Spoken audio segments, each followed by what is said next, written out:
Hey, everybody, welcome back. SEC Weekly from DocSports.com. He's Doug Upstone. I'm Scott Spreitzer, and we're going to look at a couple of games in particular this weekend in the SEC, including Ole Miss at Tennessee. Total going crazy there in the 80s. We'll get to that just a bit. But, Doug, as we looked at what happened last week in the SEC, we saw a very interesting week. We saw an interesting week at both college and the NFL level. But SEC in particular, I mean, Alabama falls from the level of the unbeaten.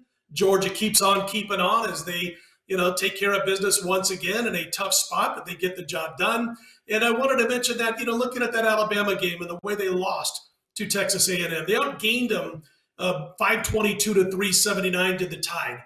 But the defense is not quite as stingy, at least yet in the season, as they've been in past editions. And I got some thoughts about the offense that I'm going to talk about in just a minute when it comes to Bama, their chances to win out the rest of the season and get back to the playoffs. But I wonder what some of your take was from last week's game against A&M and the season in general for Alabama. Yeah, Scott, the thing that stands out for me is the defense. And what back in August when we did our first show in the SEC, we talked about where kind of Alabama seemed to be and what direction they're going to be. And I don't remember exactly what you said, but I know that I specifically said that, the defense I thought might have to carry them. We just didn't know exactly about the quarterback situation at the time. The assumption was that he would be good, but we didn't know for sure how that was going to play out and how everything would work out in terms of the weapons, offensive linemen that were lost. Well, that for the most part, that hasn't turned out to be a problem of sorts. But one thing that has been odd is that the defense, which was supposed to be, or was presumed to be a strength coming into the season, has not really been that. And it's been sort of lackluster at times.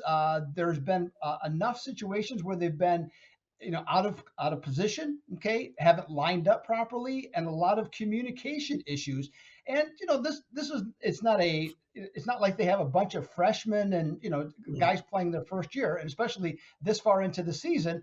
And if you look at how Texas A&M had played the last few weeks, there's no indication that A&M would score anywhere near that many points. So I think there's just a general breakdown. Some of the discipline that we're used to seeing from Alabama is not there. We saw it against Florida. I mean, Florida manhandled them, especially at the line of scrimmage, offense to defense. The last 2.5 quarters ran the ball down their throats, passed at will when they needed to, and realistically could have won that game.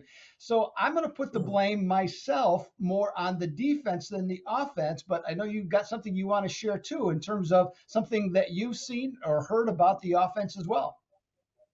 Yeah, as far as the defense, I agree. And if the season plays out like has so far, like it is now, it'll be the first time since Saban's first year at Alabama that his defense has allowed more than 20 points per game on average. So that is something to keep an eye on. Yeah, I'm watching the offense for Bama last week, and I thought there were key points in the game where they just didn't look like the Alabama we've grown used to under Nick Saban.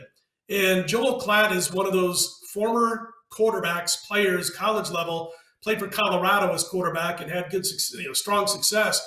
And I'm sitting there, and he's one of those guys I do listen to. I got a real good chance of being around Jack Snow for about 4 years in the late 90s, early 2000s when I was doing a TV show, and he was the host. And he was the best at analyzing football from a former player's perspective. Joel Klatt's right there, too. It's not your typical, X's and O's guys. He really digs into it.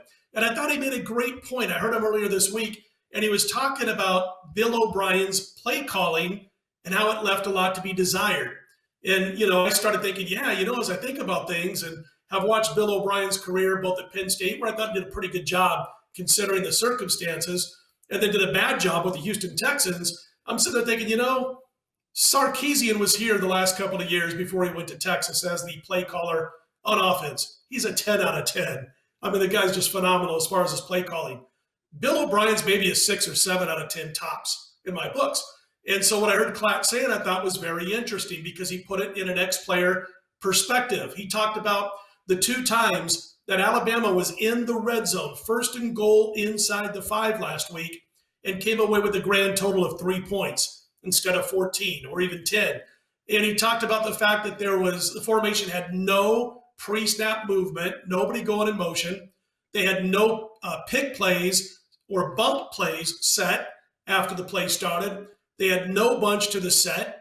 And he mentioned how they had straight one-on-one wide receiver against defender matchups inside the 5-yard line, which is obviously a tight window with a freshman quarterback. And I'm like, you know what? I saw it. He just said it better. And I wrote all that stuff down and I said, I'm going to throw this on the air when we talk about the SEC this week. Bill O'Brien will hurt this offense and did this past weekend. If Sark is still calling the plays, they scored 10 or 14 points, those two possessions combined. I'm like, I would bet my last penny on that.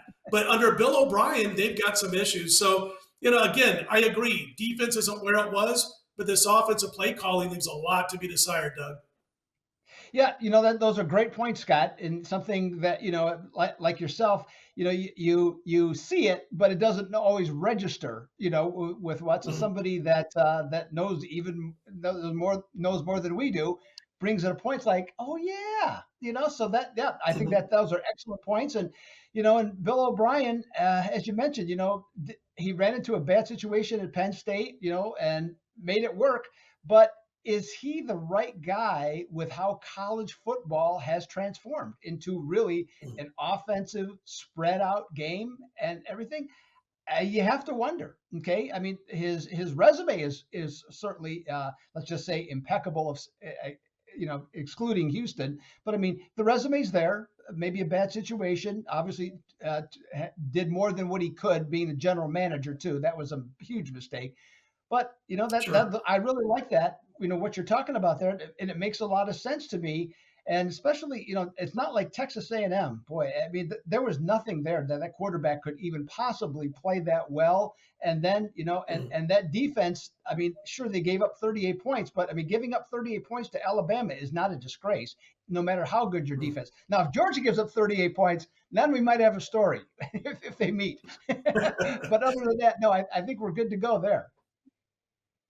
If Georgia gives up 38, guess what our SEC lead story is next week?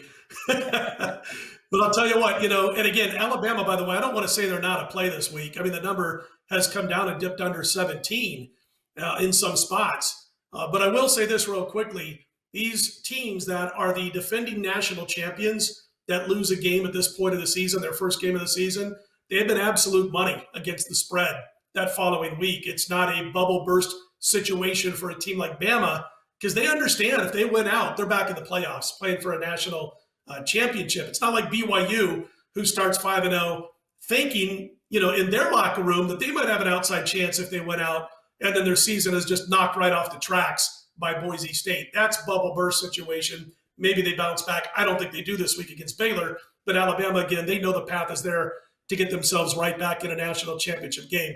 Let's talk some football from a point spread perspective now, Doug. It's Ole Miss at Tennessee. How about that total? 82.5. It's come down half a point today.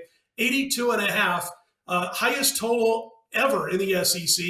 I was looking at the side because Ole Miss, if we would have cut this video on Tuesday night, we would have been talking about Ole Miss being a 3-point favorite.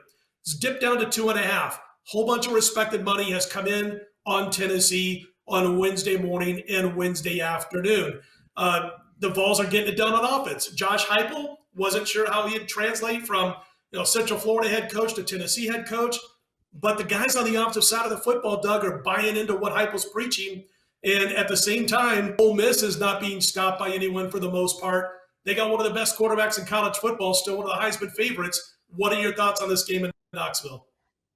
Yeah, and looking at Tennessee in particular, the one thing that Josh Heupel has done that is, to me, the best thing he's done is that he's given the program an identity. Okay, the last time that you thought about Tennessee in terms of where you go into a game, this is what they do well. That was when Philip Fulmer was there. Okay, his last year was 2008. Okay, when he was either, depending on how you want to look at it, either fired or he quit, whichever one, whenever it wants to believe. But there has been no identity with that program since. So he's come in. And again, this is another thing we talked about, Scott, I remember in our first show, is that I was definitely, I think, Tennessee, I think their season win total was 5 or 6, as I recall. And, we thought, well, no way that's going over. Okay, that was easy. Well, you know what? Heupel deserves a lot of credit. Okay, he got all of these guys, as you mentioned, to buy in immediately. They play amazingly fast. Okay, they run the ball extremely well, which is really the foundation of their offense. But they also found the right guy, Hendon Herc. I gotta say this guy's name right. Hooker. Yeah. I'll forget the first name, but he's come in. He's quick on his feet. Virginia Tech transfer. He's quick on his feet. He able to do the read option extremely well, and then they play so fast. He throws the ball well enough. He's not a great passer, but he throws the ball Sure. well enough, and all of a sudden he's the leader of this whole offense. And they have just taken off. I mean, they're up to third now in the SEC in offense. Mississippi has better numbers. Okay, and Mississippi is basically top five in almost anything in terms of scoring, passing, running, the works. But Tennessee's in the top 20 now. Okay, and this is really just a new development in the last couple of weeks. Now, when I look at this too, the defense. Now, Mississippi has played better competition, Scott. You and I both know Yeah. that. However, Tennessee's defense does have better numbers. Will they be tested this week? Absolutely, they will. But I'm looking at this. I think the opening spread on this was 4, as at least in some of the places that I looked on Sunday. And like I said, now it's down to 2.5. So there is a lot of money coming in here. But at the same token, we also have another element to this game, which is Lane Kiffin, who was the first coach after Philip Fulmer. So, and this is the first time, okay, that he's come back in this as a head coach in this situation. So I think it adds to be a fascinating dynamic, okay, to this game. I have a pick on the game, but I'm going to let you talk a little bit about how well Ole Miss is doing.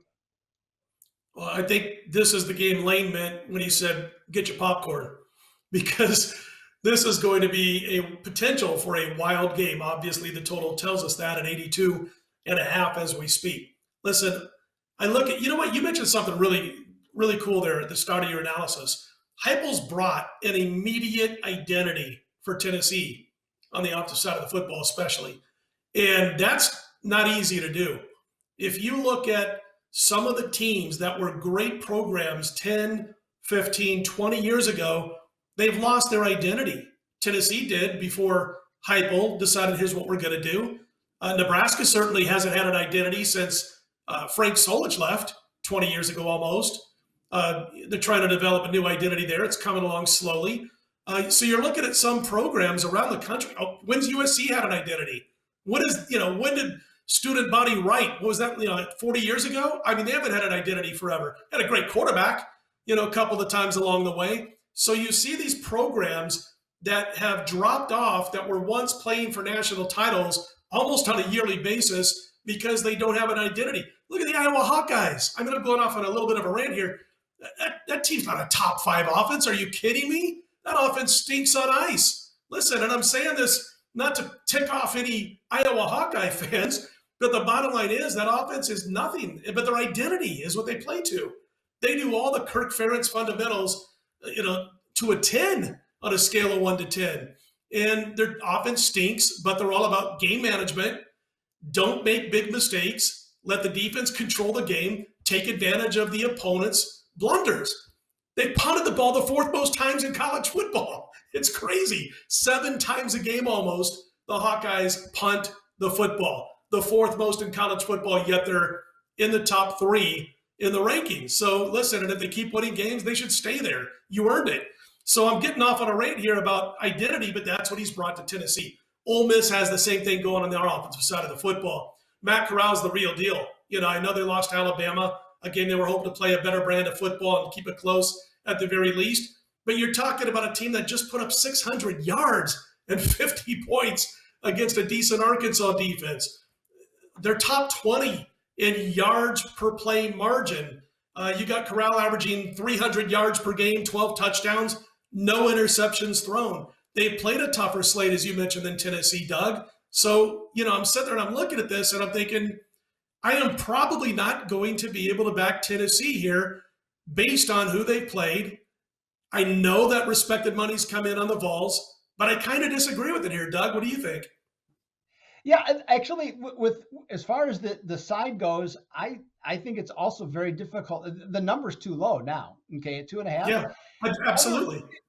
yeah, the other element that I'm looking at too is between the two programs is that, and the difference for me is just how long Kiffin's been there. He's been there basically a year longer.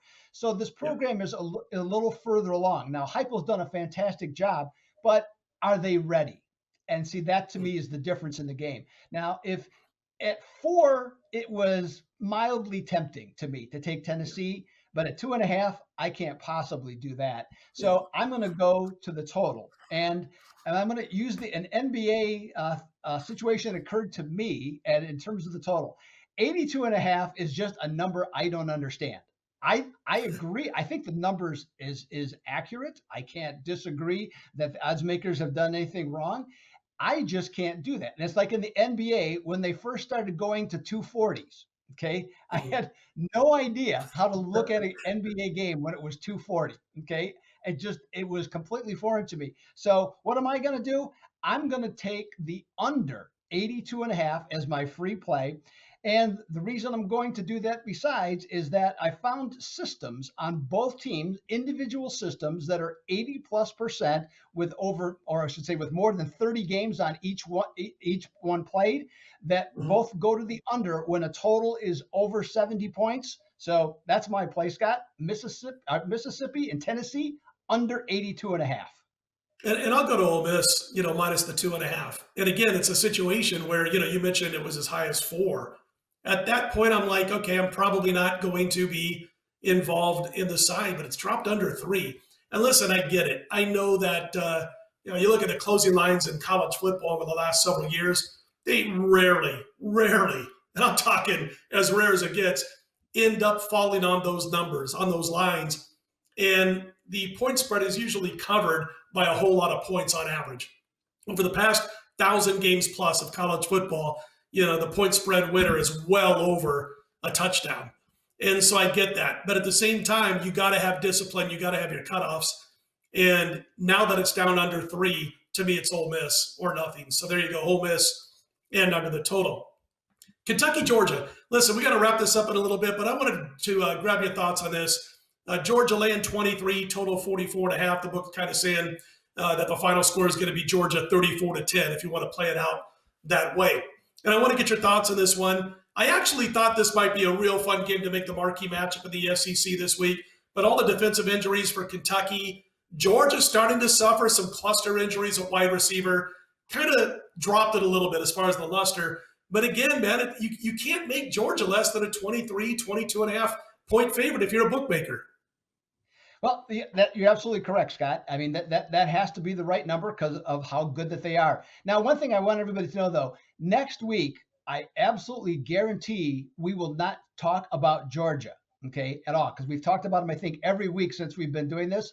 And by the way, Georgia doesn't play next week, so they're on Well, I was bye. going to So say that's it's either another. a bye week or they're playing Vandy. I couldn't remember. Yeah. So yeah. So no. So as we talked about a couple of weeks ago, Georgia became my number one power rated team. Okay, they just they were winning more impressively, and I'm not going to go long on this one, but what Georgia reminds me of, Scott, is the Alabama teams from the 2009 to 2000 to 2012, and Mhm. which when the SEC was a more defensive league than it is today, and that's exactly what this team reminds me of. Complete dominance on defense. Probably have what, 8 NFL players, okay, right now. I'm not saying they're all going to be stars, but they Sure. probably have 8 NFL guys that are going to play, that will play in the NFL. So they're that good defensively. Offensively, they can just flatten you, okay, with that running game. They pass well enough. They don't Mhm. have great quarterback play, but they have good enough quarterback play. And because they're so good in so many areas, what you just said, where with tennis, trying to figure out, how to do the last game. Well, here I don't know how you just don't take Georgia right now, like on robocall. You just one after another after another. You have to play Georgia here, or you play nothing. Because Kentucky, besides injuries, I love what Mark Stoops is doing. I absolutely love how that program has changed and the identity. And I wish Kentucky basketball fans were as patient as they are with the football team. But that aside, the big thing is, you know, it still looks like a mismatch. And with Kentucky missing two studs in the defensive line, I just, it might end up right at, 21, 22, 23, but I'm not going to be on the short side of that. It's either Georgia or nothing for me, Scott. Yeah, I agree. It's Georgia or nothing. And as far as the total is concerned, you look at where these teams are banged up. Kentucky's banged up, as you mentioned, along the defensive front, but Georgia's really banged up with some of their top-notch, playmakers at wide. I mean, it's a cluster injury situation at wide receiver. So the problem is, though, if Georgia is going to cover the spread, and if they get that ball rolling up and down the field, and they're playing downhill to Kentucky's uphill, and they're running the football well, Kentucky starts having to throw the football. They get panicky, throw a pick or two here, maybe a pick six, or at least setting up the Georgia offense with short field situations. All of a sudden, you got a 38-10 final, and there goes that under. So, Georgia's just one of those teams that can get 35 in any game against anybody they play when things get going their way. So it's a lean to the under. As far as, the side, it is exactly that, what you said, Georgia or nothing. And, so there you go. There's our thoughts on Georgia, Kentucky, and Ole Miss, Tennessee, and basically what Alabama needs to shore up as far as, if they have plans to win out the rest of their games and get to that SEC title game. Hope we see Bama, Georgia. Anyway, people, at the top of your screen there, you see get a free $60 account. Well, below this video, there's a link. If you're not yet a member at DocSports.com, you click on that link, and you can set yourself up for that free $60 account. You can then use those free $60 on any of our daily packages. Doug Upstone, mine, anybody else on the roster at DocSports.com. Doug, I'll tell you real quickly, I finally had a bad week in the NFL. We went 1-2. I lost my top play. A lot of people try to console me saying, oh, they should have or could have won with San Francisco. And yeah, you hold a team to 300 yards and 17 points. A team like Arizona, you think you're going to cover a 5.5 point spread. But that's not the way it went. I hate whining. I whine on Sunday nights if I lose, and then I get it out of the way. So listen, the bottom line went 1-2. 12-3 my last 15 in the NFL. And college and pro combined, still on a 46-26 combined winning run. And, last week I had a 6-star in college. Last 2 weeks I've had a 6-star in college, no 7 stars. But I do have a 7-star this week. It is a game of the month in college football. We'll also come back in the NFL on Sunday with a 6-star play, and we'll look to get right back in the win column. It was a tough 1-2 because, like I said, one of those games looked like it could have won. And I had Tennessee, so there you go. Unfortunately, it was the smaller play of the two. But anyway, what say you, Doug Upstone? What's going on for you this week at Doc Sports? Well, I'm just trying to keep pace with you, Scott. 14-4 in the NFL to start the season, so that's been very good. Football, the last 5 weeks, 26-15, college and pro combined. And you talked about big games. I have not finalized my big games, but when I do, they're going to be worth a look because so far this season, my weekly best bets in college and pro football, 10-2 so far this season. So I am ready just to keep delivering the goods and bringing home the bacon, baby. And so if we can do that yet again this week. And, I think there's some really interesting opportunities. I'm about 60% through right now as we do this video. And there's some games that definitely look very sharp to me, Scott. And I'm anxious to put it to the metal and release it to everybody on Thursday at 6 o'clock Eastern. I was going to say real quickly also, I probably jinxed myself because I did say on a video last week, I don't know if it was with you or with another person that I do videos with, but I remember saying we're at 79% this NFL season going into the weekend. It's not going to stay at 79% over the entire course of a football season. Let's be realistic. And then I go 1-2 on Sunday and was not real happy about that. I guess I should have said it's going to continue and get better. But anyway, he's Doug Upstone. I'm Scott Spreitzer. I was going to say put him in the win column like I always do, but I think I'd rather use Doug's let's keep bringing home the bacon. He's Doug. I'm Scott. We'll talk to you next week. Good luck, everybody.